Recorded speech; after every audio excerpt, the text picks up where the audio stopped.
Hey besties, and welcome back to my channel. So today we're going to be going through my physical TBR pile because it's big and I feel like I need to do something with these books because obviously I can't read them all right now, so they just need to be involved somehow. So here we are. I have my glass of Moscato. YouTube, I am of age, I'm 19, don't come for me, and I'm ready to just talk about some books. I'm probably not going to give you full synopses because that would take me literal years, but I'll like hold them up, tell you why I bought them maybe. Hopefully not get too sozzled.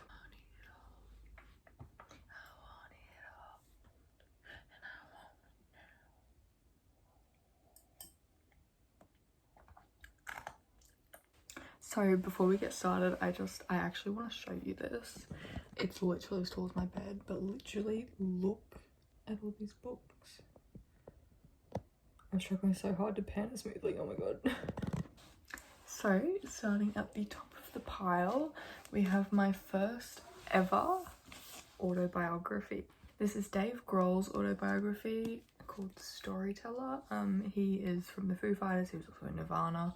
I've always thought Dave Grohl was just like a really cool dude, and I actually watched his hot takes, you know, where they eat like spicy sauce on chicken wings, hot ones episode the other day, and I think he was promoted his book in it or something, and I was like, oh my god, okay, I might read it.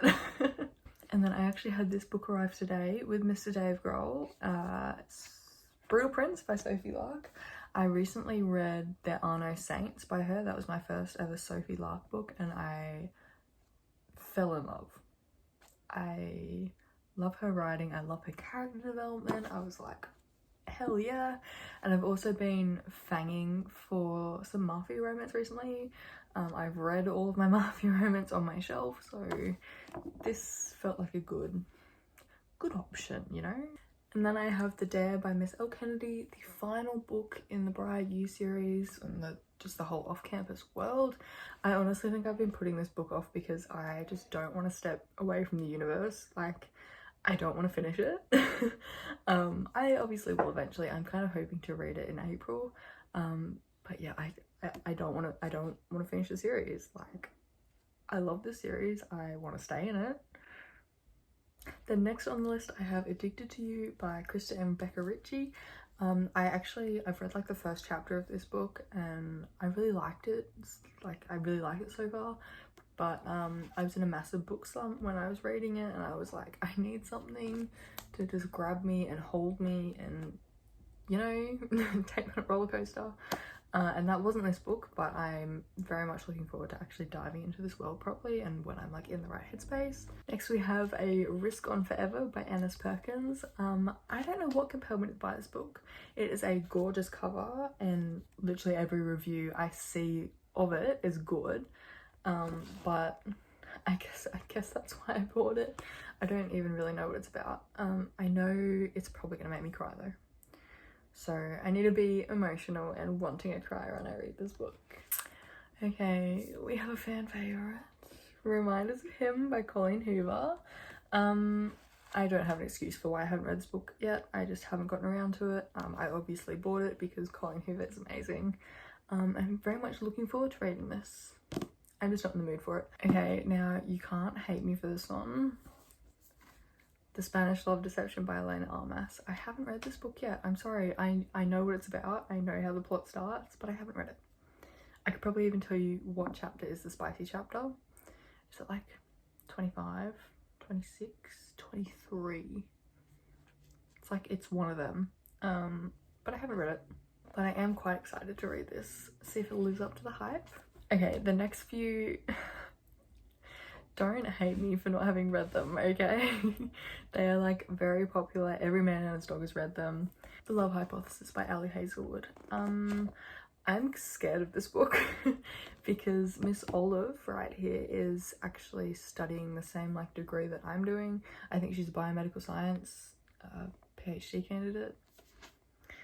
I don't know why, but that is making me scared of the book. Okay, no one can judge me for this either.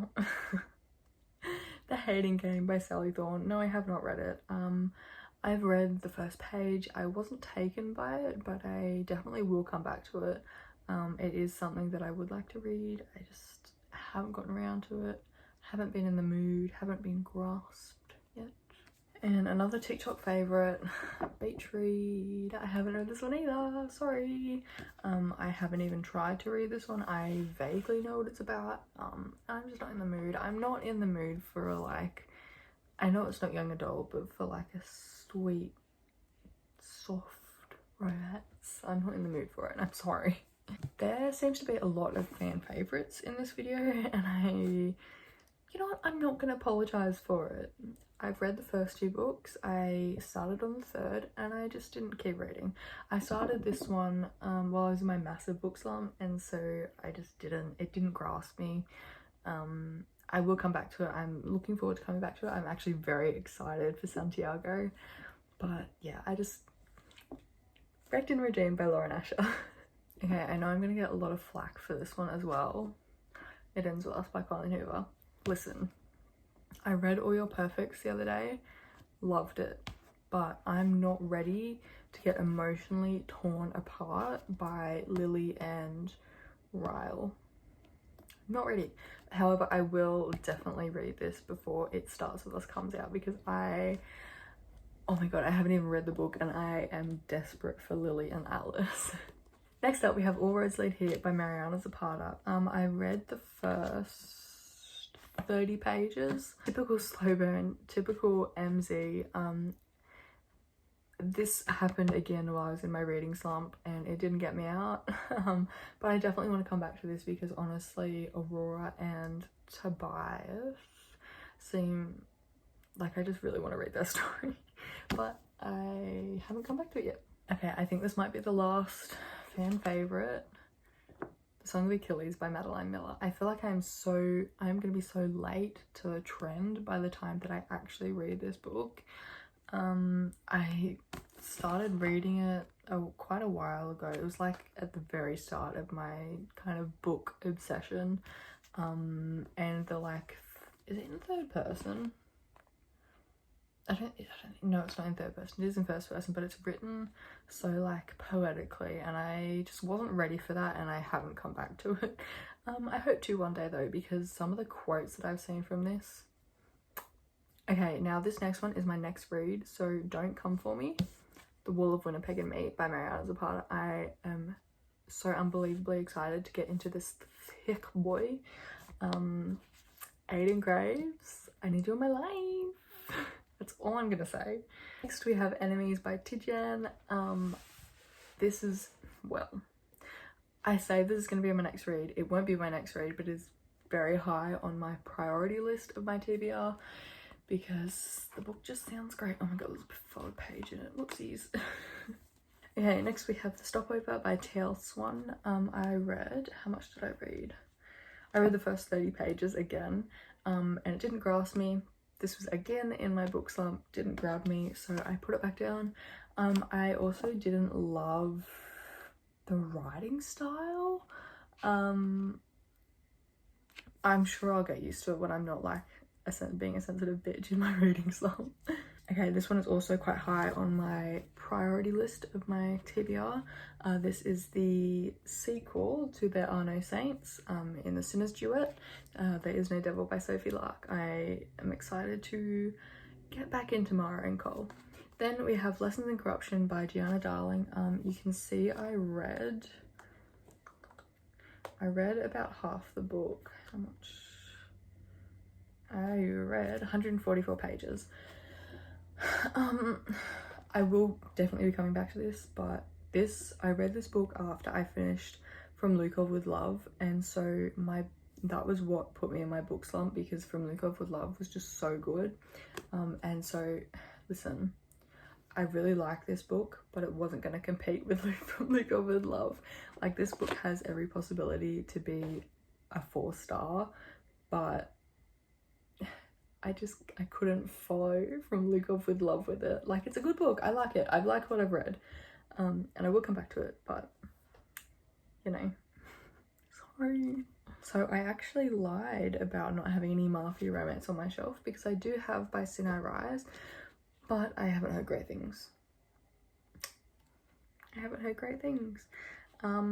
So I've just kind of been putting this one off. I honestly kind of want to do a reread of the Born in Blood and Camorra Chronicles before I read this book. Just cause. Okay, and the last 4 books of my physical TBR is the final, well, sort of the final 4 books from the Elite Kings Club by Amo Jones. I've read the first 3. I don't have a physical version of Ruined Castles, but I actually quite enjoy the first 3. I liked Madison and Bishop, and the story was like, it messed with my head so much that I just had to put it down for a while. But we have Malin Part 1 and Part 2 and Sancta Diaboli Part 1 and Part 2. Malin follows Nate and Tilly, Sancta Diaboli follows Saint and Brantley. I'm very excited for Nate and Tilly. I cannot wait to get back into their books. Okay, so that is my entire physical TBR. I hope you kind of enjoyed it a little bit. I feel like I'm probably rambling and like talking super fast. My voice is gravelly because I've had a glass Moscato. But nonetheless, I hope you enjoyed this quick little video, and I really hope I can get to some of these books soon because there's a lot of bangers in there. Anyway, don't forget to like, comment and subscribe. Check out my Bookster if you want some reviews, trope recommendations, things like that, and I'll see you later. Bye.